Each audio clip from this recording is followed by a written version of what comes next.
вермикомпост в жидкой и твердой форме. Огромный спрос на международных рынках.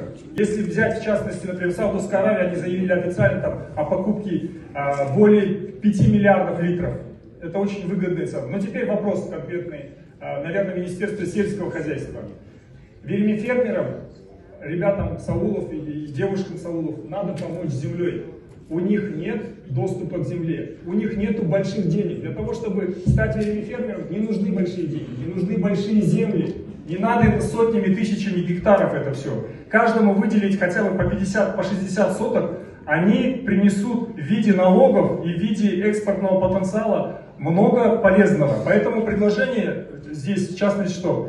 АПК, я знаю, вы ведете сейчас большую работу. В принципе, не могу сказать, что вы не работаете. Вы работаете. Но у меня просьба какая? Сделать 3 вопроса на системной основе. Первый вопрос.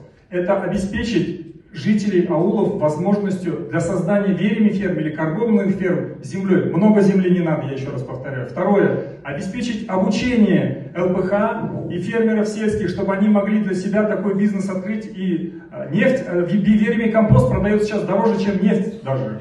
Третий, очень важный вопрос, помимо обучения сельских жителей вермифермерству, у нас при поддержке вермифермеров необходимо сейчас